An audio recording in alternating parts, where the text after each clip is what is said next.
KGF वाली बहू। निर्मला जी के बेटे सुमित की शादी नव्या के साथ हो गई और निर्मला जी बहुत खुश थी क्योंकि बहू रानी दिखने में बहुत खूबसूरत थी और नेचर भी अच्छा था। निर्मला जी का बहुत अच्छे से ख्याल रखती थी, कभी किसी से झगड़ा नहीं करती थी। लेकिन निर्मला जी की बहू में कुछ तो अनोखा था और वो ये था कि केजीएफ मूवी देखने के बाद केजीएफ मूवी के हीरो की बहुत बड़ी फ़ैन बन गई थी और बस हर वक्त उसे ही कॉपी करने की कोशिश करती रहती। बस एक यही आदत की वजह से निर्मला जी को कभी कभी उस पर गुस्सा आ जाता। बाकी सब कुछ ठीक था। सुमित बेटा, तुम नव्या को समझाने की कोशिश क्यों नहीं करते? अरे बार बार केजीएफ के हीरो की तरह भेस बदलकर घूमती रहती है कॉलोनी में। सब देख देख कर हंसते हैं।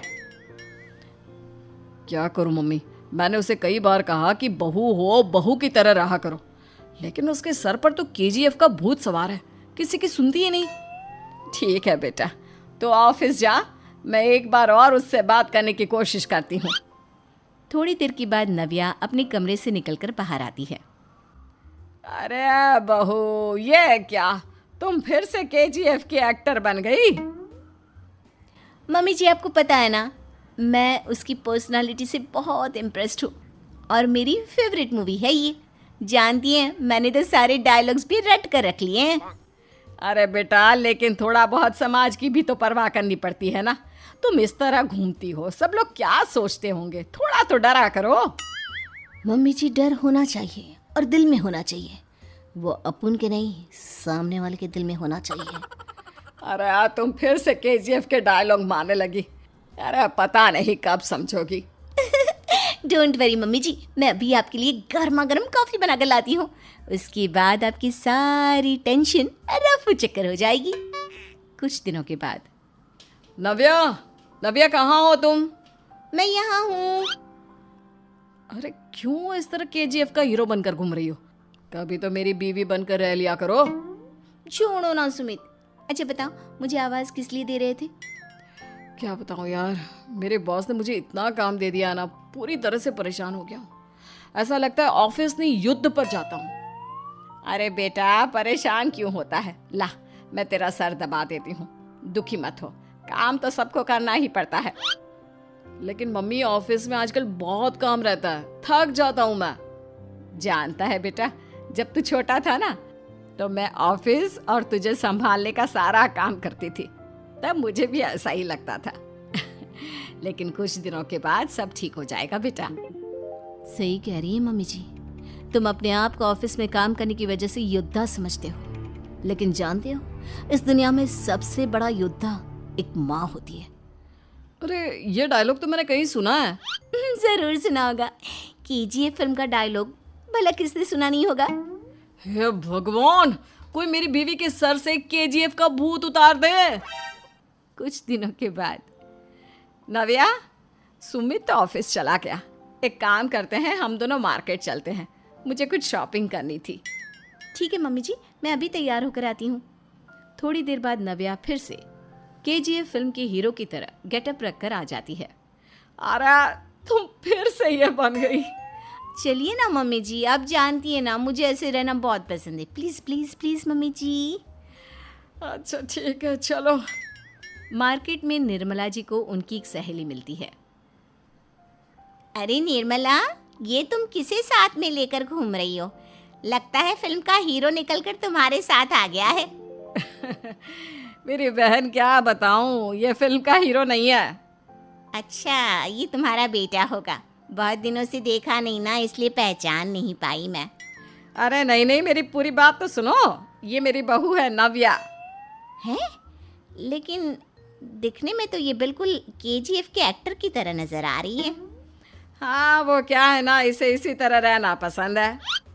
क्या बात है बहू, शहर में इस तरह घूम रही हो, तुम्हें बिल्कुल भी अजीब नहीं लगता? लोग तुम्हारे बारे में क्या कहेंगे? आंटी जी, जो शहर में रहने आता है ना, वो उसके बारे में सीखता है, और जो राज करने आता है ना, वो शहर को अपने बारे में सिखाता है। और मैं इस शहर को अपने बारे में सिखा रही हूँ। अरे ऐसा ही कुछ तो केजीएफ पिक्चर के हीरो ने भी बोला था ना अपनी फिल्म में। ये हुई ना बात, सही पहचाना आपने। केजीएफ फिल्म के हीरो का ही डायलॉग है ये। निर्मला जी और नव्या को मार्केट में शॉपिंग करते करते शाम हो जाती है और शाम को घर लौटते वक्त एक सुनसान सड़क पर अचानक से एक चोर उनके सामने आकर खड़ा हो जाता है। चुपचाप अपना सारा रुपया माल पैसा मुझे दे दो। क्यों दे दे पैसे? तुमने दिए क्या सामान खरीदने के लिए? ओए चुप कर। और इस तरह बहुरुपया बनकर क्यों घूम रहा है? अरे घूम रहा नहीं, घूम रही है, बहू है ये मेरी। लेकिन देखने में तो तुम्हारा बेटा जैसा लगता है। वैसे कुछ भी कहो, बेटा है बड़ा हैंडसम। अरे चुप कर, कहा ना बेटा नहीं बहू है मेरी, बहू है। अच्छा ठीक है, तो ऐसे कहता हूँ, तुम्हारी बहू बहुत हैंडसम है। ओए मिस्टर चोर, ज़्यादा बातें बनाने की ज़रूरत नहीं है।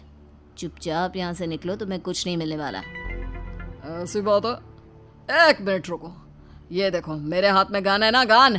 तुम दोनों का भेजा उड़ा दूंगा। नव्या लपक कर वो गन चोर से छीन लेती है। ट्रिगर पे उंगली रखने वाला हर कोई शूटर नहीं होता, और उनकी औकात उनको चाहने वालों के अलावा और कोई समझ नहीं सकता। क्या बोले रे? ये लाइन तो मैंने कहीं सुना है। अरे सुना होगा, ज़रूर सुना होगा, क्योंकि केजीएफ फिल्म तो सबने देखी है ना। मेरी बहू तो दिन में 4-4 बार देखती है, उसी का डायलॉग है ये। अरे वाह आंटी जी, बहुत कमाल की है आपकी बहू। चलता फिरता केजीएफ का एक्टर ही लगती है। एक काम करो, अब तुम यहाँ से चलते फिरते बनो, वरना तुम्हारी ये जो नकली गन है ना, इसी से नकली गोली चलाकर तुम्हारा नकली भेजा उड़ा दूंगी। चोर डर के मारे वहां से भाग जाता है। कुछ दिनों के बाद एक दिन सुमित नव्या से कहता है, नव्या, मेरे कुछ दोस्तों ने शहर के बाहर जो बड़ा सा गार्डन है ना, वहाँ पर गेट टुगेदर का प्लान बनाया है। तुम भी सही वक्त पर रेडी हो जाना, हम भी चलेंगे। रेडी होने में तो मैं माहिर हूँ, और आप तो जानती ही है ना मैं कैसे रेडी होती हूँ। नव्या प्लीज, इस बार मेरी बीवी की तरह बनकर तैयार हो जाना। केजीएफ का एक्टर फिर कभी बन लेना। नहीं सुमित, मैं तुम्हारे दोस्तों से पहली बार मिल रही हूँ। मैं अपना असली हुनर तो दिखाऊंगी ना उन्हें, ताकि उन्हें भी पता चले कि तुम्हारी बीवी बीवी नहीं बल्कि एक बहुत फेमस फिल्म का स्टार है, स्टार। ठीक है, तुम्हारी जिद के आगे मेरी कहाँ चलने वाली है। और फिर सुमित अपनी बीवी को लेकर अपने दोस्तों के पास पहुंचता है। यह है मेरी पत्नी नव्या। अरे मुझे तो लगा ये तुम्हारा कोई नया दोस्त है। हाँ, मैं भी बहुत देर से सोच रहा था कि सुमित का नया दोस्त तो बड़ा हैंडसम है। आप लोगों को गलत फहमी हुई है, मैं इनका दोस्त नहीं बल्कि इनकी बीवी हूँ। अगर आप बीवी हैं तो बीवी की तरह क्यों नहीं रहती? आपको देखकर तो ऐसा लगता है जैसे सुमित अपनी किसी कॉलेज की फ्रेंड को लेकर घूम रहा है। अब क्या बताऊँ यार, तुम लोग ही समझाने की कोशिश करो, मेरी तो कोई बात नहीं सुनती। अरे भाभी जी, ये तो बहुत बुरी बात है, रियली वेरी बैड। हमारे दोस्त को तो बीवी के साथ रहने की फीलिंग ही नहीं आती होगी। If you think I am bad, I am your dad. अरे भाभी जी, क्या कमाल का डायलॉग मारा है, मजा आ गया। आप तो एक्टिंग भी बहुत अच्छी करती हैं। हाँ, लेकिन बस एक ही इंसान की एक्टिंग करती है मेरी बीवी, केजीएफ के हीरो की, और उसी की तरह रूप बदल बदल कर घूमती रहती है। यार सुमित, तेरे तो मजे हैं, चलता फिरता सिनेमा हॉल तेरे संग चलता है। बेटा, मेरे कितने मजे हैं और कितने नहीं ये तो मुझे ही मालूम है। ऐसा क्यों कह रहा है यार, सारा दिन डायलॉग सुनने को मिलते हैं, और बीवी एक हैंडसम दोस्त की तरह नजर आती है, और क्या चाहिए।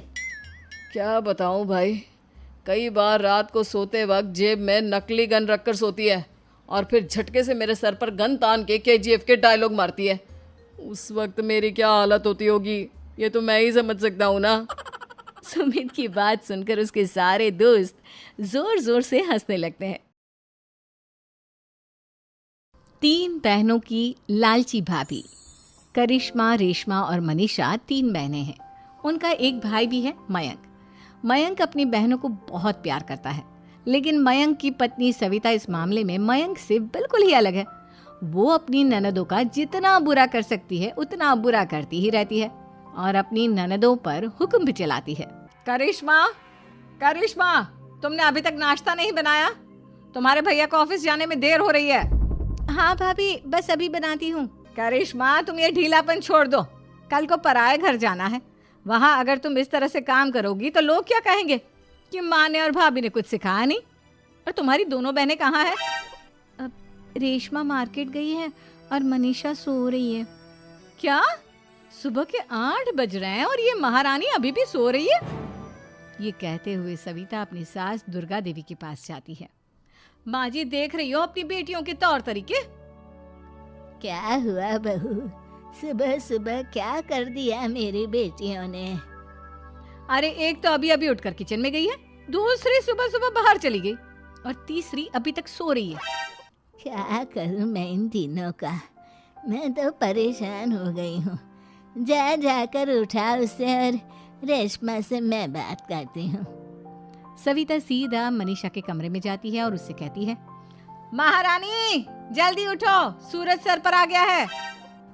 भाभी थोड़ी देर और सोने दो ना, मैं रात को लेट सोई थी, वो क्या ना यूनिट टेस्ट चल रहे हैं। शराफत से उठती है या नहीं, या फिर पानी की भरी बाल्टी डालूं तेरे ऊपर? नहीं नहीं भाभी, मुझे बिस्तर में नहीं नहाना, उठती हूँ मैं। मनीषा जल्दी से उठकर बाथरूम में चली जाती है। सभी आराम से बैठकर नाश्ता कर रहे होते कि तभी रेशमा बाजार से हाथ में सामान लिए आ जाती है। रेशमा को देखते ही सविता उस पर बरस पड़ती है। लो, आ गई महारानी। ऐसा भी क्या सामान लाना था जो सुबह आंख मलते ही बाजार की तरफ रवाना हो गई? भाभी, कल आप ही तो चीख रही थी कि घर का सारा सामान मुझे ही लाना पड़ता है, घर में किसी को भी किसी काम से कोई लेना देना नहीं है। अब मैं बाजार जाकर सामान ले आई तो आपको इस बात से भी तकलीफ हो रही है? देख रही हो माँ जी, अपनी बेटी की जुबान कैंची से भी तेज चलती है। और मयंक, आप तो कुछ कहेंगे नहीं अपनी लाडली बहन को? रेशमा, अपनी भाभी से ऐसे बात नहीं करते, चलो माफी मांगो। भैया, मैं क्यों माफी मांगू? आप भाभी से बोलिए ना कि हम पर कम हुक्म चलाया करे। हम इस घर की बेटियां हैं और आपकी पत्नी की ननद है, नौकरानी नहीं। लो कर लो बात। इनकी भलाई के लिए कुछ भी बोलो तो इन्हें बुरा लग जाता है। इस घर में यही इज्जत है मेरी। देख लो माँ जी, आपकी बेटी किस लहजे में मुझसे बात कर रही है। सविता वहां से चली जाती है। मयंक को बहुत गुस्सा आता है, वो भी वहां से चला जाता है। फिर करिश्मा रेशमा को समझाती है, रेशमा, तुम्हें भाभी से माफी मांग लेनी चाहिए थी ना। लेकिन दीदी, मैंने कुछ किया ही नहीं, तो मैं माफी क्यों मांगू? हाँ करिश्मा दीदी, रेशमा दीदी जैसे ही घर में आई भाभी ही उन पर चिल्ला रही थी। हाँ, मैं मानती हूँ कि गलती भाभी की थी। मैं तो इसलिए बोल रही हूँ कि भाभी ने माँ को तो पूरी तरह अपने वश में कर लिया है। वो हमारी बात सुनती ही नहीं। मयंक भैया हमारे लिए हमेशा खड़े रहते हैं, इसलिए उनकी बात का मान तो तुम्हें रखना चाहिए था ना। कोई फायदा नहीं दीदी, कुछ दिनों की बात और है, भाभी उन्हें भी हमारे खिलाफ भड़का देंगी।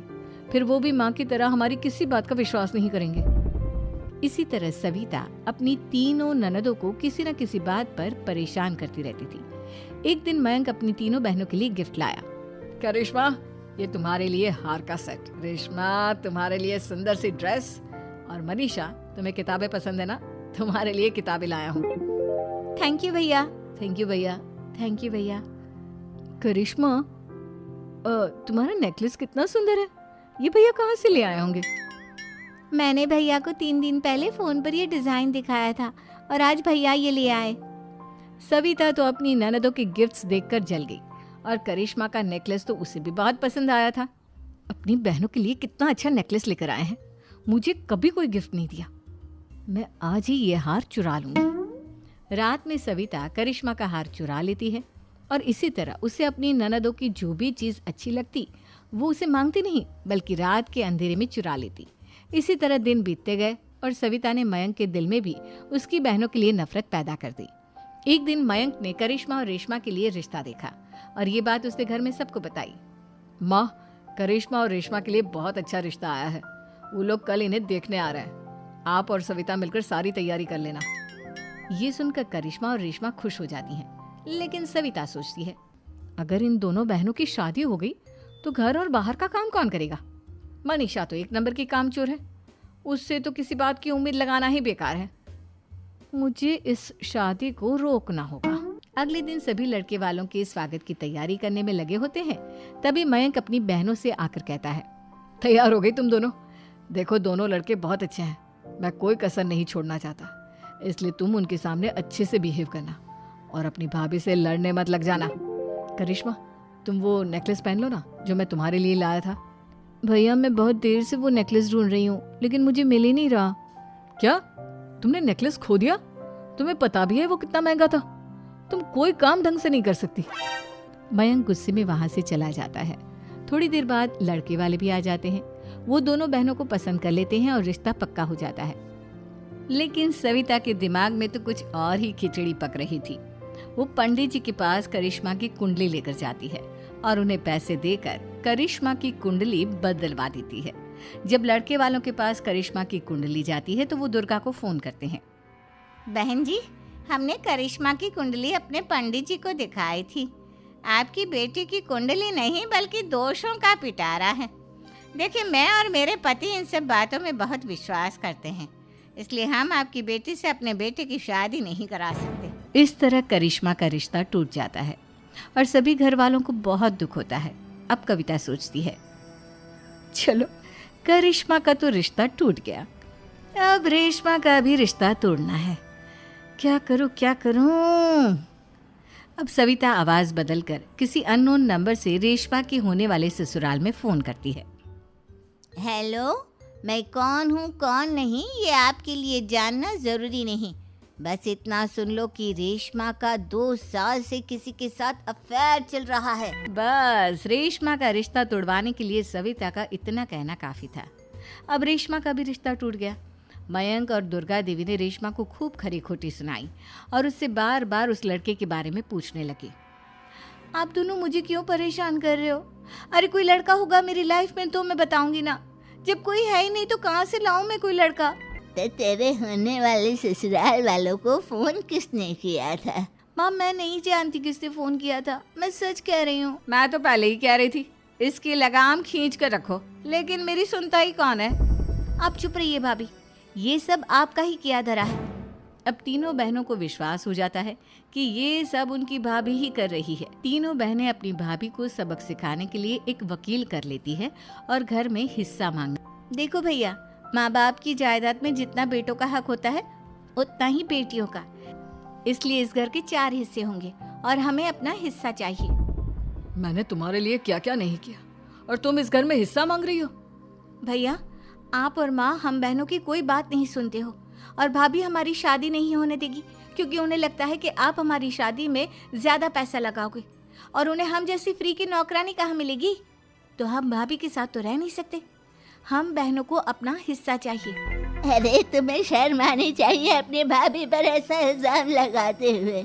वो तुम्हारे बारे में कितना सोचती है। हाँ माँ, भाभी हमारे बारे में बहुत सोचती है। दिन रात बस यही सोचती रहती है कि किस तरह से अपनी तीनों ननदों को परेशान करूं और कभी मुझे पढ़ने भी नहीं देती। दोनों बहनों का रिश्ता भी तो इन्होंने ही तोड़वाया है और रात में हमारे कमरे में आकर हमारी चीजें भी चुराती हैं। इसी तरह सविता की तीनों ननदें अपनी बात पर अड़ी रही। अब कोर्ट में तारीख भी शुरू हो गई।